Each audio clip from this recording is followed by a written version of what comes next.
All right, let's go ahead and get started really briefly. I always like to start by thanking our NAPF's strategic partners. These are organizations operating in the park and recreation field that contribute to the mission of parks philanthropy through the National Association of Park Foundations. Greenfield's Outdoor Fitness, it makes outdoor athletic equipment, is a longtime partner with the NAPF. Bloomerang, which is the preeminent park foundation donor management software system. If you haven't experienced anything about Bloomerang, I do suggest you look into them, especially if your organization is looking at upping your philanthropy game. Uh, Sourcewell, which is a procurement organization helping park and rec agencies and foundations around the country to procure the products and services that they need. And then finally, Modus Studio, which is a public works design firm operating in most of the United States. You look them up, they have some fantastic projects that they highlight on their website. And I thank all of our partners for sharing in our mission. All right. So, meeting is being recorded. Get my notes up here.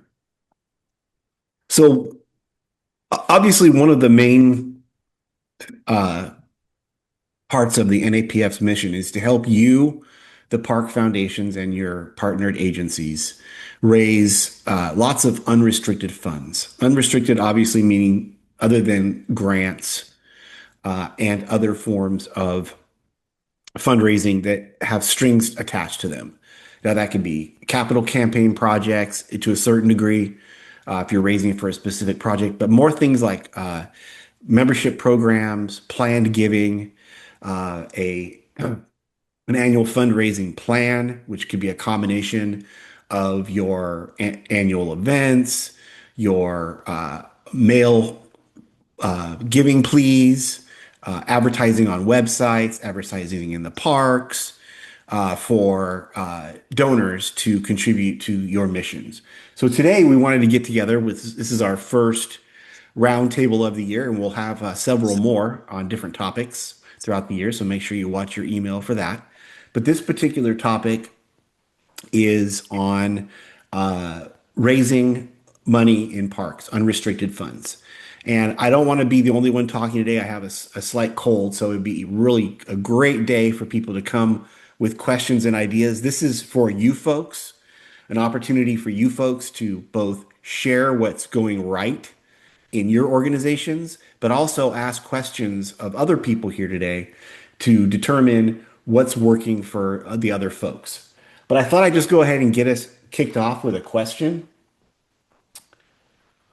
And these were, by the way, all of these questions that I have were submitted by you folks that upon my query as to what you would like to get out of today's session. And most of those came in the form of questions, but I have some comments that I'll try to address in our hour together as well.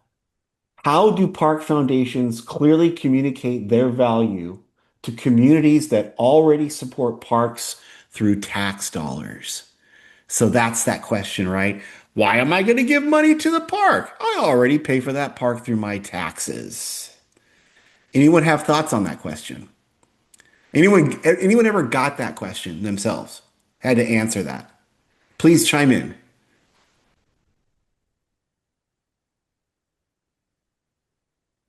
Kevin, I think how's it going? Sorry, I'm a little late. Thanks for hosting this. I'm Matt Rosebrock. I also serve on the National Association of Park Foundation board, and really appreciate you guys joining us today and Kevin putting this together. But I'll say, high level version of that. I don't know that we get asked that directly a lot, but I know it gets thrown around. I would say mission and vision. You got to have a clear mission and vision that you can stand back on. So ours would be first and foremost that we're providing access people into parks. So if your mission and vision is clear, it should clear up a lot of that confusion when people are saying, "Well, I give tax dollars, you should be able to cover this." Well, that goes to a lot of other things, infrastructure and being able to have dog parks and gymnasiums and ball fields. But, a lot of people need access in our case. I know we're a little different than some, but we're raising money to make sure everyone can enjoy our parks. So I'll hang up and listen. Yeah, I dropped something in the chat.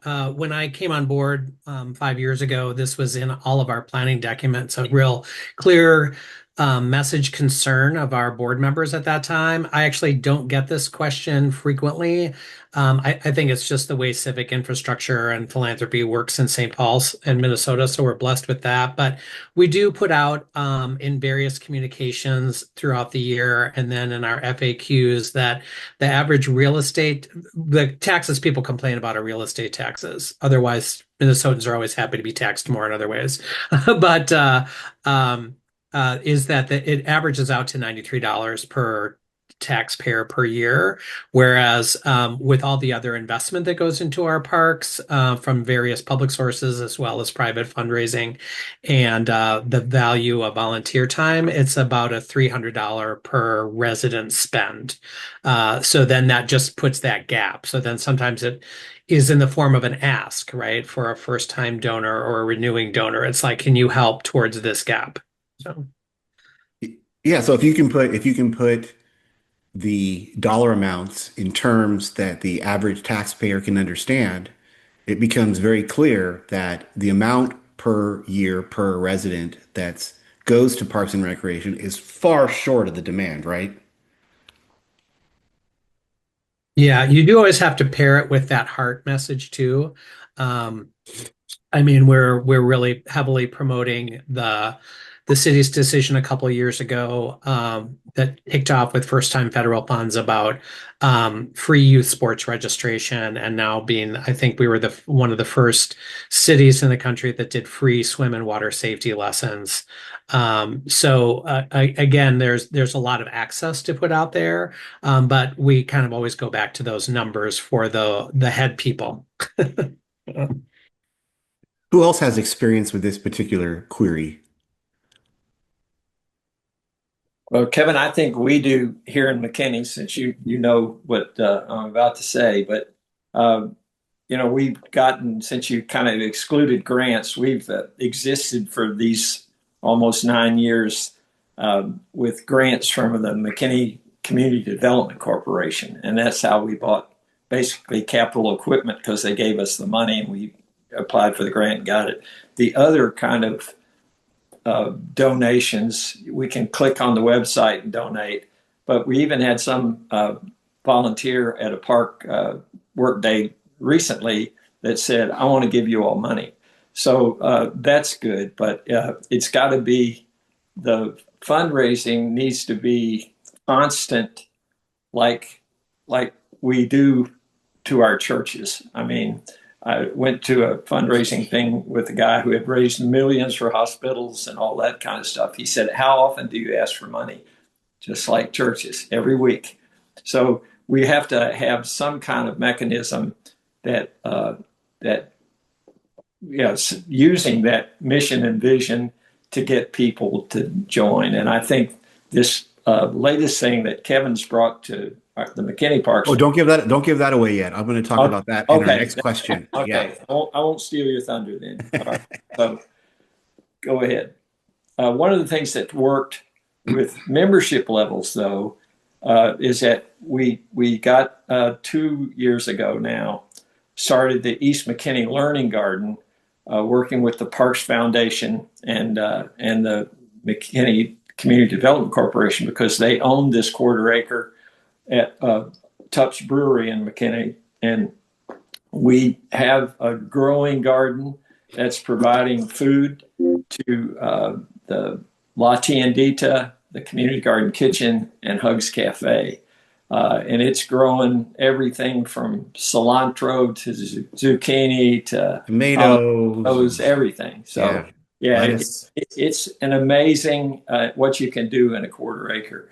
So that fundraising was conducted mainly by one of our board members, Bruce Mead, and I'm talking about hundreds of thousands of dollars. But he went to known donors that give generously, and some of those were like the Sprouts Foundation. Our teaching pavilion at the East McKinney Learning Garden is $100,000 from the Sprouts Foundation, Sprouts Supermarket.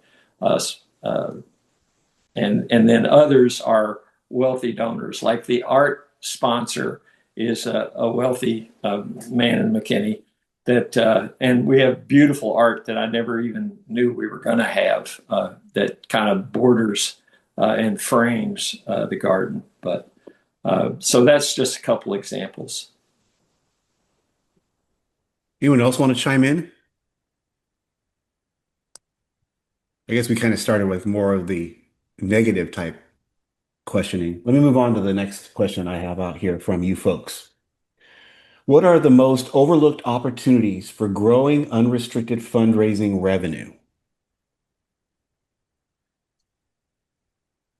So this is reoccurring giving, membership programs, donor stewardship, small dollar giving, social leverage, maybe overlooked donor segments.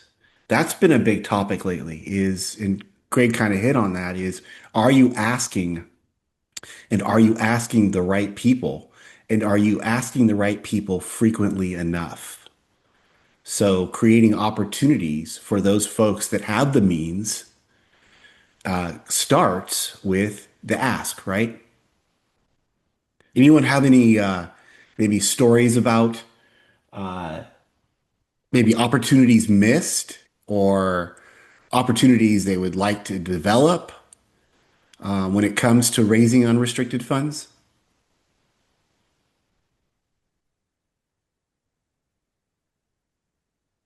I Who think here would that, go ahead, go ahead. yeah, I think a way to get started that can be kind of low cost. I mean, the more you put into it, of course, the more it's going to cost. But a direct mail, and within that direct mail, specific ask. We met. I see Becky Adams from Rock Hills on. Hey, Becky, good to see you.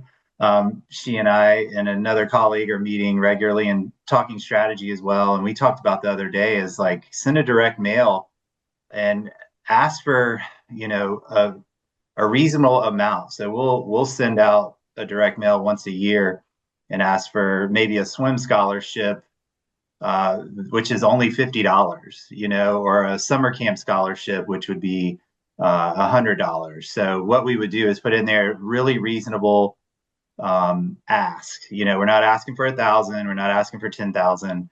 And then you really start to build a donor base that way. I mean, obviously they're going to send checks. You're going to put them in your donor software program. And then you're going to start to steward that donor and call them and thank them. And so I think a direct mail, by this point, I hope everyone's considering that. I mean, it's definitely old school, but it's tried and true.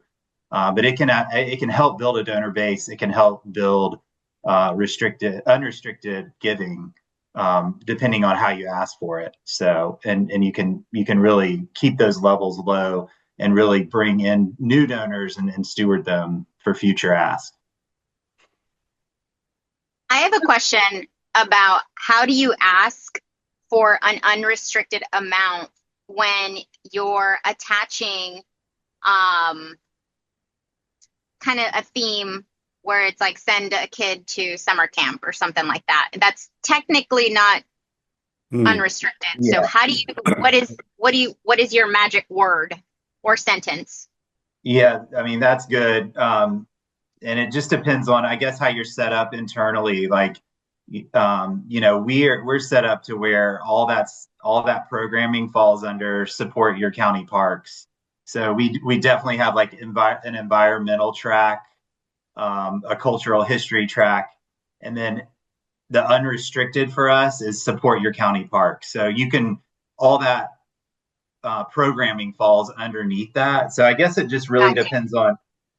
Yeah, and that's actually a good time to bring up what I mentioned that Greg was going to get into. We're setting up a Park Foundation membership program, so there's different giving tiers at different levels.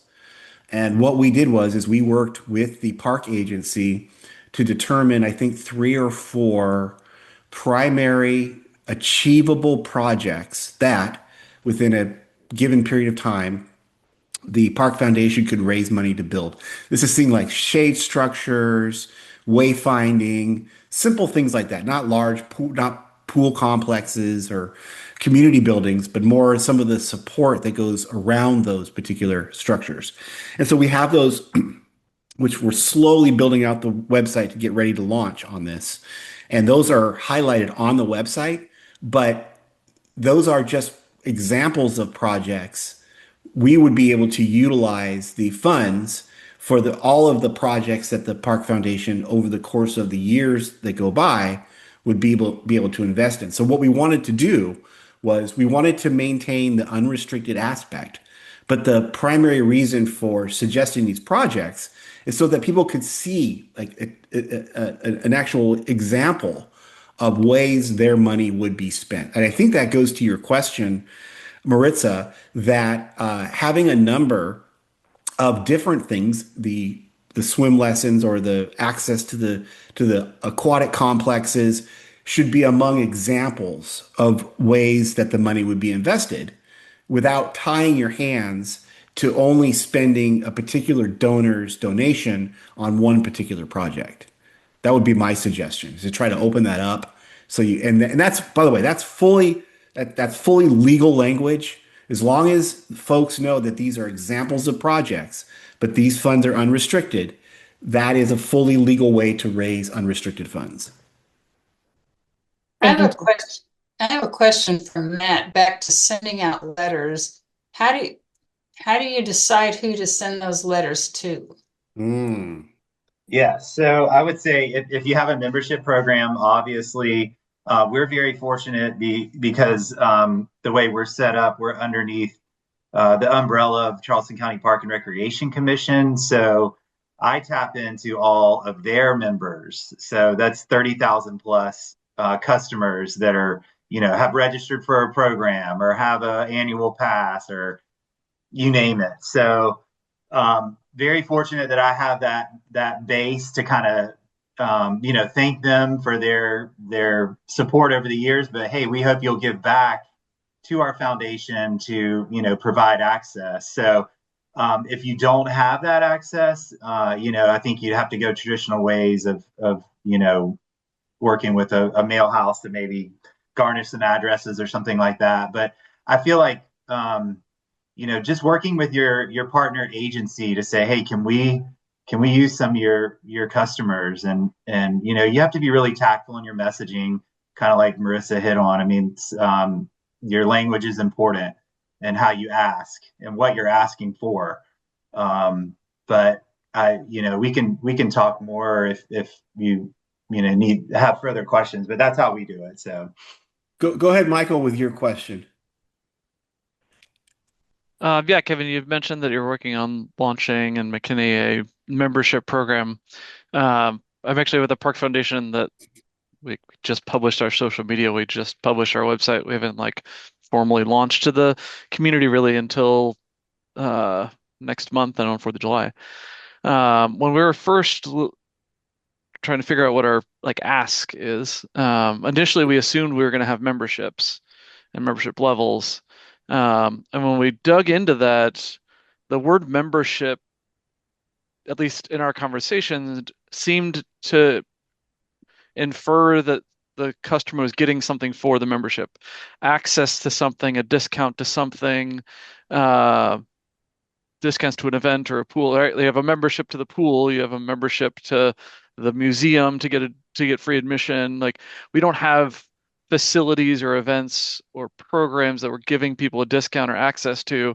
So we kind of abandoned the term membership and instead are focusing more on donation or even reoccurring donation. I really like I think we'll end up with a bloomerang at some point, but we're going with a cheaper option at this point, but I think has a wonderful mechanism for an intuitive UI for the recurring memberships, or not membership, for the recurring donations. I didn't know, what are you selling as the value that they're getting in exchange for the membership?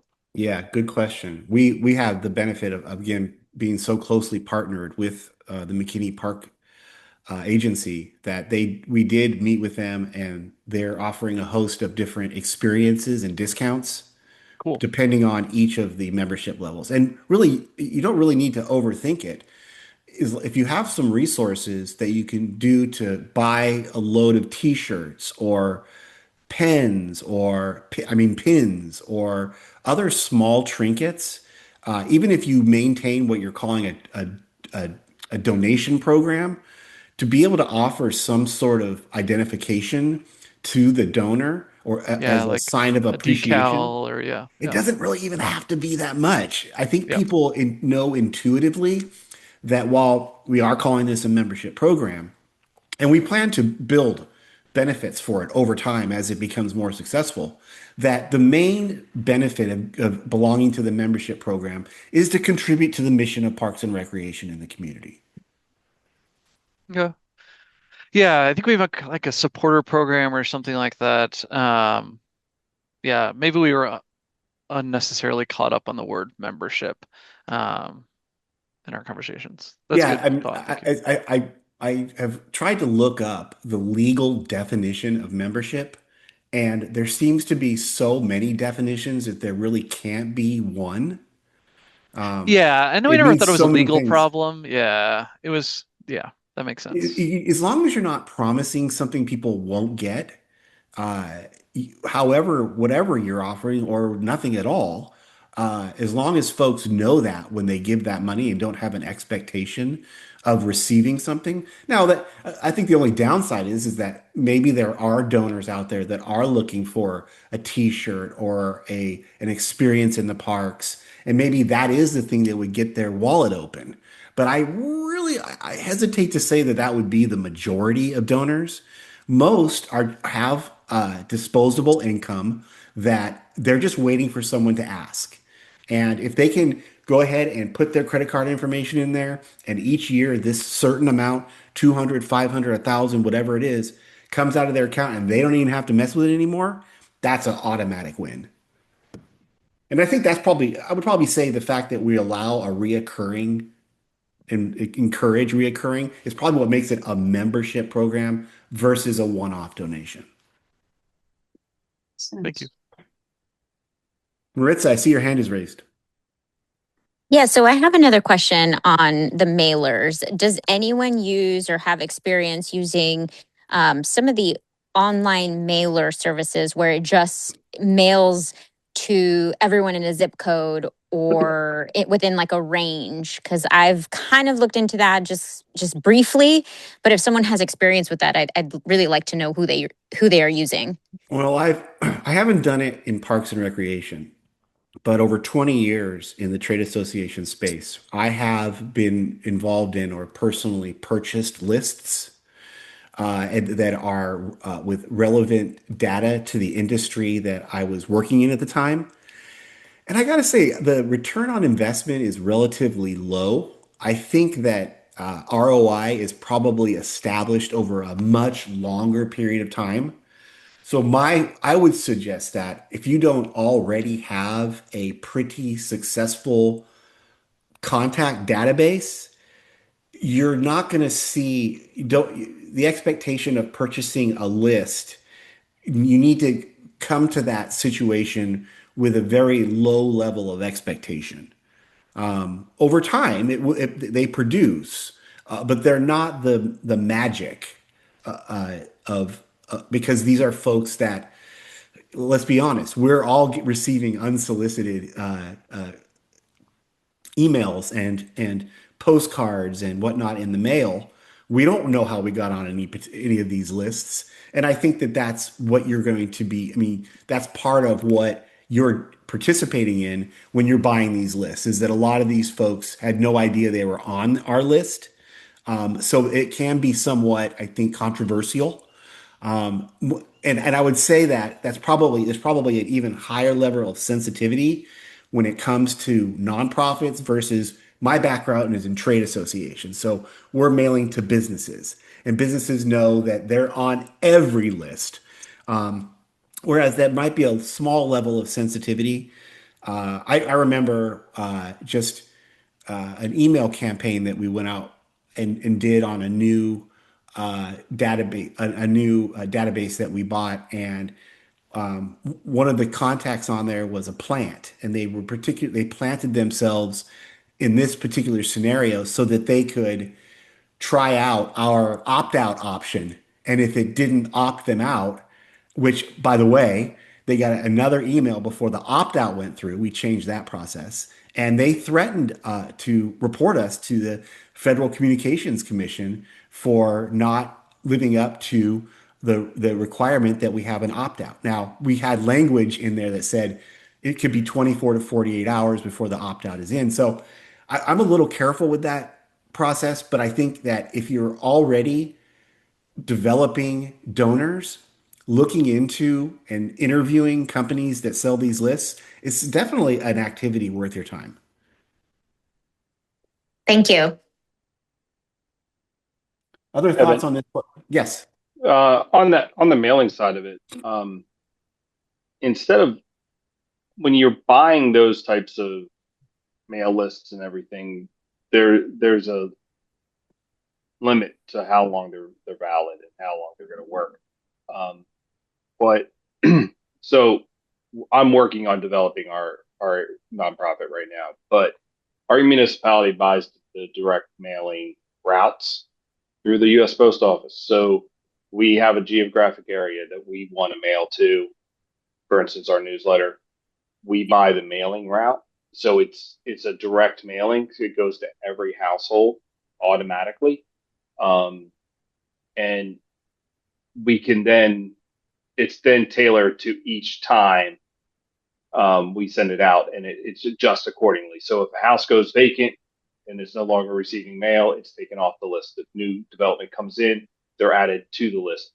And then I mean, it's an ongoing investment for us as in the municipality. We're sending to over 18,000 households every 3 months, or every 4 months. So there is an ongoing thing, but in a yearly process, and depending on the numbers, that'll vary. But that way, it's the most current. But you're making that money back, right? Well, for us, for our municipality, I'm getting the program registrations and things into our recreation department, and it's our informational newsletter for the township overall. Oh, okay, yeah. So this is like your Seasons magazine that goes out with all of the different. But doing it the same way with like a direct mailing, if it's a yearly campaign or something like that, you should be able to see that return on investment because you're buying that single route or those routes, and you know it's going to go direct mail to all those individual households. And then you're not buying a list and hoping it's going to be good for the future because it's gonna change every single year. Yeah, and back to the point that Matt made earlier is that, I mean, I know some of you folks probably don't have the close relationships with the park agencies that you're operating in, but if you do, I think you're missing a really great opportunity if you don't make an ask. And there's a couple of things I've seen. One was mentioned by Doug is a direct plea to that list. The agency asking on behalf of the foundation for money, knowing that this is going to go to a 501c3. But there's also advertising in those magazines that list all of the programming that's coming up for the year or the season. I think my old hometown was the Seasons magazine that came out, I don't know, maybe once a quarter. They just talked about the photography classes, the swim lessons, and having a page in there that talks about the philanthropic side, the need to close gaps and increase park and recreation programming and infrastructure. I think that works out really. If you can get that deal, and the worst you can get is a no. It makes sense, I think, to make that ask. Matt, I see you have your hand up. Yeah, just really quickly. I mean, it goes back to Marissa and kind of wrapping this whole thing up to Marissa's question and Michael from Missouri. It kind of goes hand in hand as far as who's going to give you the most money, and really that those are the customers that enjoy the park. So that's what I mean. We've recently done some surveys and seen some really important data.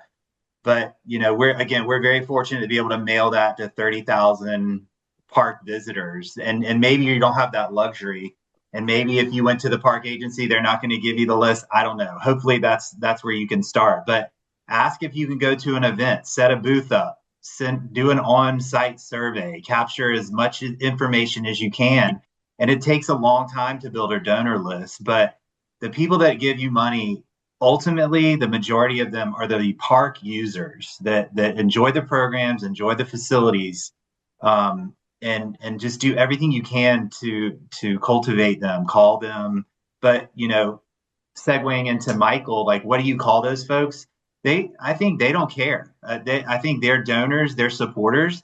But in our survey, 64% of people said they don't want to be recognized. They don't want an email. They don't want a phone call. They don't want a thank you letter. They just want to get back to the park system in which they love. So it was driving me crazy for years. I was sending out like stationery, stickers. I bought donor pins, and I never got like, oh, thank you for the donor pins or thank you for the stationery. I mean, and then we did the survey, and the survey was like, we don't want to be thanked. So, I mean, we thank people. I call every single person, like 400 people around the holidays when they mail in a donation, and thank them.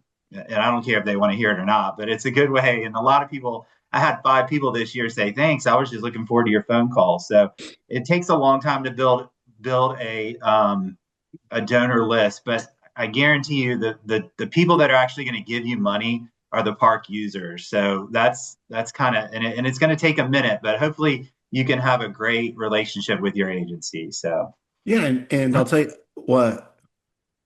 So McKinney Parks Foundation, it has not had a large philanthropic footprint, but what it has done very well is manage volunteers in the parks. So we've developed a database off of that we plan to transition, with courtesy, of course, to try to translate some of those volunteers, and some of them are heads of major companies in the region, to see if they would be interested in further participating in the mission. Yes, we've organized a volunteer in the park day for the company, or individuals that have shown up on volunteer days. Would you also be interested in participating in the mission through dollars donated too? So if that's an option for your community, for your park foundation, that's something worth looking into as well. Any other thoughts on this before we move on to another question? Cool. Okay. When should a park foundation begin preparing for a capital campaign, and what groundwork matters most going public? Show of hands, who's been involved in a capital campaign? This might not be relevant for every audience, and I want to make sure that this is something, I mean, is this something that you guys are interested in looking into? Go ahead, Matt. Oh, he just raised his hand. Okay. Kevin, I'm going to say I haven't raised my hand, but I still want to hear the discussion. Right. Gotcha. Yeah. So I'll say a capital campaign is far above the where McKinney Parks Foundation is. However, we have a couple of webinars. There's at least 2 webinars in the archive of which you all have access to. Please let me know if you guys can't get into the system. It is its own standalone portal now that you register to get into off of the website. There are several webinars in there where some fantastic capital campaign projects that were shepherded by the foundations are discussed. Community centers, aquatic centers, really high budget, multi-million dollar projects. Really worth the time to go in and listen to those discussions. I know I walked out of each of those not having myself participated in a capital campaign, even as a commissioner. All the money that we raised for our community centers came out of the tax base. But that is especially park foundations that are maybe currently valued at several $1,000,000. That is a great place to go looking for a big hit.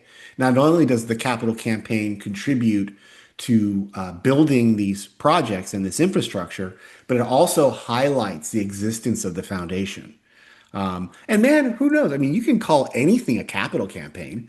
A shade structure, a dog park, or some a food stand at a aquatic center. Any of those things could be considered a capital campaign.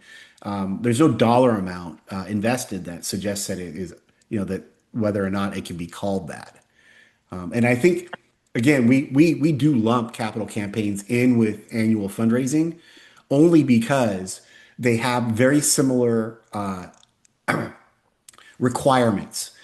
So for those of you that are aware, every year we put on an annual fundraising training program. This is an 8-week online course that is soup to nuts, everything that you need to know, donor psychology, how to build a compelling fundraising case statement, and actually ends with the creation of that annual fundraising plan. Many of the elements I just described, except maybe the whole plan itself, go into a capital campaign. So you need to tell a story, right? You need to understand what words work, what processes for the ask work. All of that is taught in the annual fundraising training program. And that's why we consider capital campaigns as kind of parallel to annual fundraising.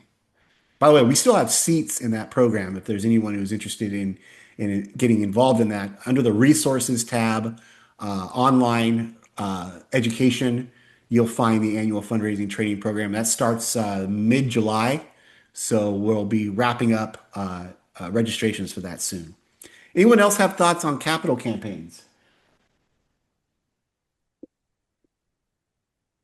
So some of the things that were mentioned in here were, do you need a feasibility study? That sounds worthwhile, right? I mean, feasibility studies don't have to be, complicated and expensive. They can be a survey that's on the Park and Recreation website.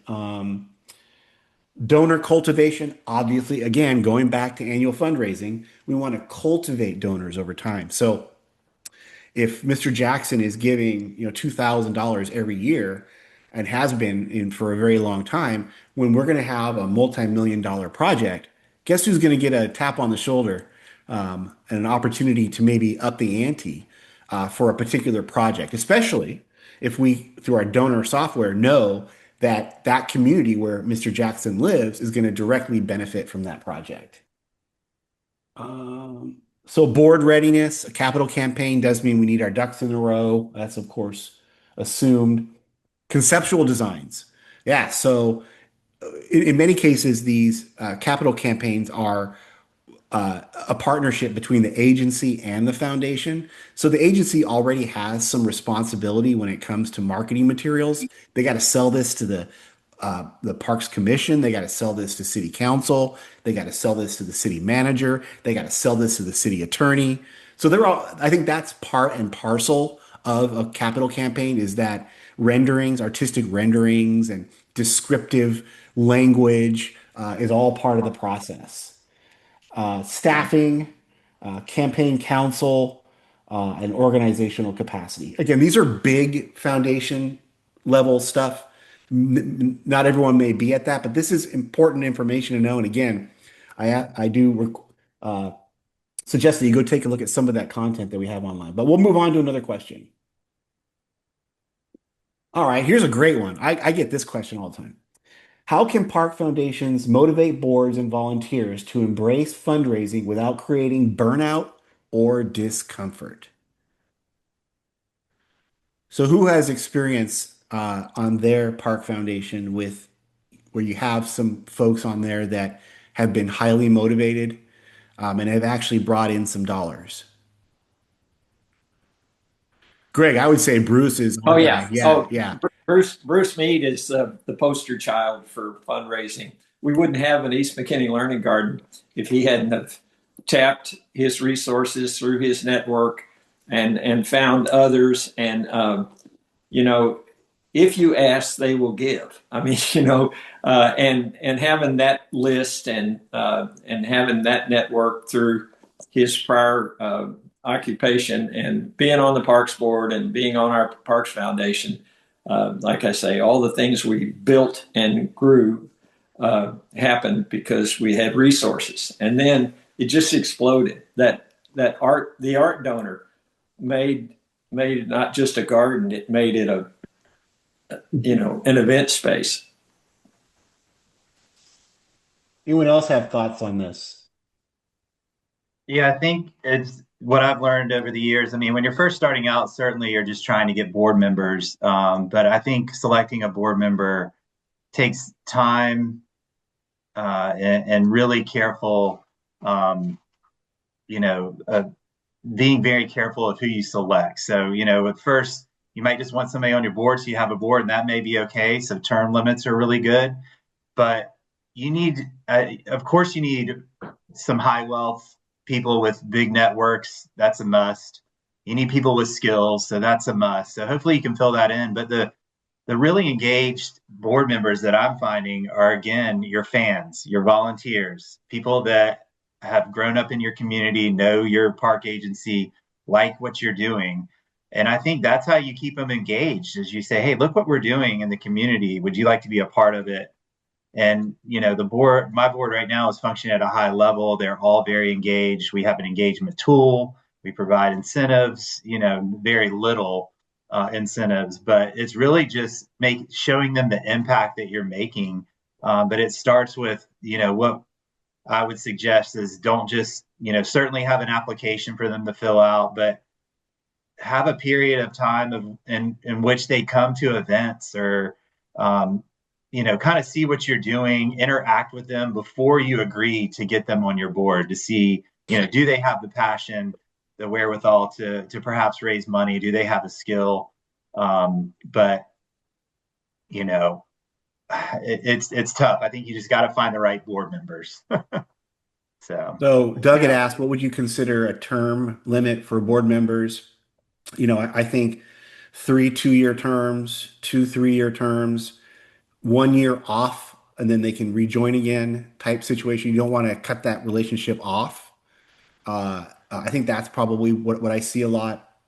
And then Michael is asking you, Matt, what are those incentives? yeah, I mean, Michael, we haven't even gotten there yet. Honestly, we just promised them something. So we started our board engagement at the beginning of last fiscal year, which was July 1st. It's pretty, we're tracking everything. Do they come into events? Do they give? Do they make every board meeting? Do they go to the trainings that we provide? And of course, you have some with they have like one check by their name, and then some that have done everything. So we haven't quite discussed it yet. I mean, what we said is we will select the most engaged board member. We might give them a gift certificate or anything, but these people aren't looking for a Yeah. prize or anything. So we kind of haven't gotten there yet, but we've sort of made it a reoccurring point at our meetings to say here we don't put the engagement up in front of them, but we let them know that they're being tracked, and then we send it to them individually, so the whole board doesn't know that this person didn't give or that sort of thing. But we've made it known that we're gonna recognize our most dedicated board member, and again, it might be just be like a plaque or something like that. But again, I don't think your board members are necessarily looking for monetary or anything like things like that. But get creative, I would say. And this does, and Matt started to hit on this. This comes down to that question: is who do we need on our board? Well, there are areas you want to fill: legal, accounting, community, other community stakeholders. But I find that probably the best board members are people who are already involved in philanthropy in the community. So attending various clubs, the Elks Lodge, or other organizations like that, there's a lot of benefit to going out and talking to those folks about if they share in your mission. Hey, come on, join our board. We'd love to have your experience. Michael is next, but first, Doug had his hand up here for a minute. Doug. Yeah, and I just lost my thought. All right, Well, Doug, go I'll ahead, tag Michael. in and then you can have it Yeah, back. thanks. I agree that like the technical expertise is needed. I think it also really depends on how much operational support the partner agency is providing. If the it sounds like, Matt, like the agency is providing a lot of technical, like operational Definitely. support behind the scenes, as opposed to I was at St. Louis County where we launched a park, or where a park foundation was launched in conjunction with us, and I'm now launching one in a municipality. And in both those instances, the park foundation is very, very separate from the Parks and Rec department. We're obviously working on similar goals and we're coordinating and we're talking, but like there's no tracking of board service by paid staff. Like that's all done by the foundation itself. And one of the biggest gaps, interestingly, that I saw, to your point, Kevin, it comes down to analyzing your board and what do you need. You need the technical expertise, but I also think, especially early on in a foundation, like you just need some doers. Like you need some people who are willing to like take the notes and order the thing and set up the event. Because the County Park Foundation had a bunch of the well-connected people that could make the ask, but they didn't have anyone to execute the events. And so especially early on, recognizing like, and that's I think my role that I see at the Kirkwood Park Foundation is like I'm the doer. I made the marketing piece. I set up the website. I set up like the unless you have paid staff from the city or the county doing that, like you need to make sure you've also got some of those doers. That's the difficult part with a volunteer board. For sure. For sure. Hey, Doug, did But I you think you're right that recollect? like I'm an engaged person in the community, like a user. Granted, I was also park and rec professional for 18 years, but like trying to find whether it's past park board members or um, your users are going to be the great place to find those doers. Doug, do you want to circle back on your question? Yes. So a couple boards that I'm involved with currently. One doesn't require all members to give. The other one does. So all board members have to donate. And I've heard it both ways in other venues in terms of education and so forth, about it being important to show that the board is fully vested. And we don't, there's no dollar amount required, at least the board, if, or the organization's going for grant money or whatever, can say that the board is fully invested as well. What's everyone's kind of feedback or thoughts on that, and how do you approach that? Yeah, I mean, I think any board that I'm a part of, I think everyone should give something, and we don't list a dollar amount, just like you said, and have people maybe give the lowest I've seen is like $20, and I got somebody giving 10,000. So I think it's interesting because I've been doing this for Charleston County Parks for 6 years now. 2025 is the first year that we received 100% buy-in on that. So it took that long with that language and their agreement that they signed that you must give something. And it took us 6 years. So it's difficult. And again, we'd accept $1. So I don't, and we say that at every meeting. So it is sort of a challenge that kind of boggles my mind a little bit, but I think every board should have to give $1 at least. So Anthony asks, we're a new foundation. How does the board get the message out that we exist? I mean, from my perspective, I think that one of the key areas is a strong partnership and buy-in from the agency. I think that's key. I kind of mentioned having board members that are willing to go out to other community events, either put up a booth or attend another like an Elks Club meeting. I'll tell you, all of these philanthropic regional and city nonprofits, they're always looking to cross-pollinate with other organizations in the community. Now, they may not give you their donor list. I doubt that would happen, but they certainly would be interested in getting your perspective and finding out what your needs are. And that just brings the identity of the Park Foundation to a higher level. Kevin, this is Greg Smith. One of the things that we have done successfully is work with like-minded organization. I'm a Texas Master Naturalist, so the Blackland Prairie Master Naturalist chapter, we've got 3 Master Naturalists on the board now, and that's where we recruit from, because not only are they like-minded about Mother Nature and the trees and trails and all that, they need volunteer hours too, because we're all volunteers. And so that works. And we also beat the drum at Rotary and Kiwanis, and that's how Bruce got a lot of that support. The McKinney Garden Club, the Collin County Master Gardeners, all of those people like what we do and they want to participate with it. When we planted 1,000 trees at McKinney Greens, all of those people were there. Go ahead, Becky. Hey everyone, Becky Adams from Rock Hill, South Carolina. It's good to see everybody. I wanted to just comment and say that the challenge that our board is having is it's a good thing. They're all very well connected in the community, and in terms of cross-pollinating, they're all serving on multiple boards. They have large networks of influence, circles of influence.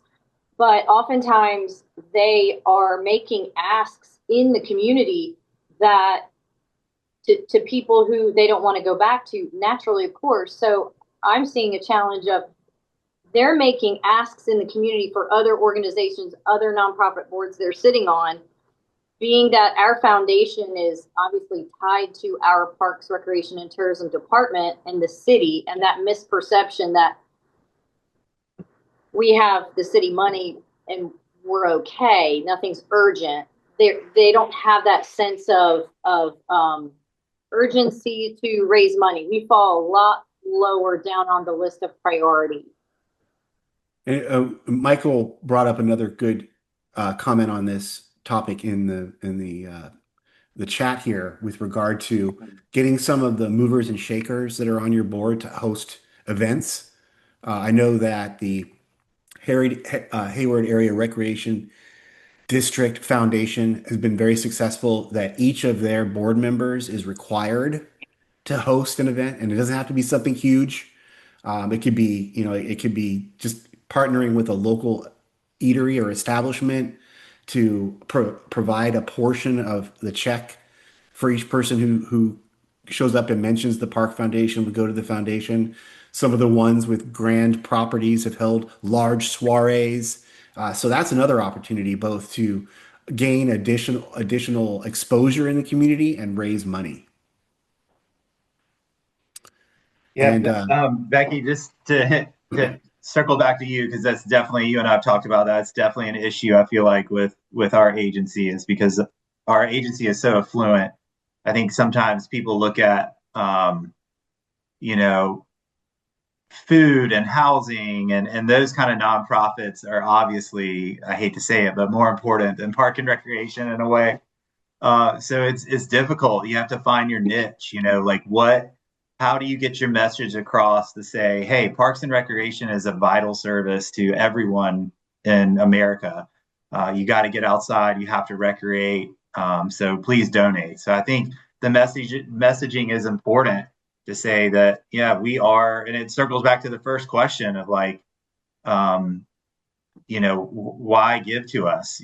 And I think your mission and vision is so important there. I would just encourage, maybe if you're really seeing that, because I've recently seen that, like I had a foundation donor recuse herself from an event we were doing because it was going to cross-pollinate with another board that she was on. And I'm thinking, well, we might need to look at our conflict of interest policy here or something like that. I mean, nothing has really, put up a red flag to that yet, but it could be something that you put in your policy to say, you can't serve on this kind of board if you're going to be on our board. I don't know. It's tricky. It's tricky for sure. well, I can't believe we're already almost at our hour limit here, and I always want to respect people's time by ending on time. A couple of notes I want to bring up. We can continue this conversation, by the way. The NAPF now has within the member portal our online community. And if you haven't already gone in there and taken the opportunity to see some of the topics that are in there and maybe even host some topics yourself, please do that. But I will be putting this video into a YouTube. This is something I wanted to have only members participate in, but we're going to share this information outside of NAPF's membership. I'll also plug it into the online community and then perhaps seed some additional conversation points based on our conversation today so that we can continue this conversation online. Because I think there's 5 or 6 concepts I didn't even get a chance to get to here today. But since we have a couple of minutes left, any other kind of thoughts that folks have as we close out today? Things maybe that weren't addressed that you have a question about?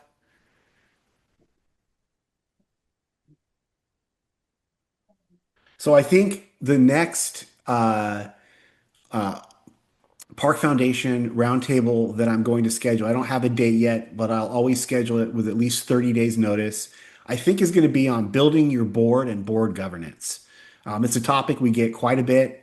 I have a whole 2 hour training that I offer on it that I'll probably pitch during that roundtable. But this, I think, an opportunity to talk about maybe some of the top challenges that boards are experiencing from a governance standpoint, and really allowing for folks to kind of chime in with their questions and talk about ways that they've overcome some of these challenges and that will be the topic of our next roundtable. Again, if anyone has had any difficulty getting onto the new portal, I think it's way better organized than what we've done in the past as far as all the content that the NAPF offers. There's many resources in there. There's 30 or 40 different archived discussions, presentations, roundtables that you can go and view, and that's a member-only benefit for you. And then obviously, every time that we produce one of these pieces of content, we'll put that in there as well. All right. Hey, Matt, thank you for showing up. Maritza Ross is also on the board of the NAPF, and she's been in here today. It was great to have 16 of you here today to participate in this roundtable. Look forward to more, including at some point this summer, we're going to have a webinar series on various different, completely unrelated topics. The goal to my team was I want 4 or 5 completely unrelated topics with which you'd have speakers present on and offer for discussion among those who participate. But with that, let me go ahead and give you 3 minutes of your day back to prepare for your next meeting. Thanks, everyone.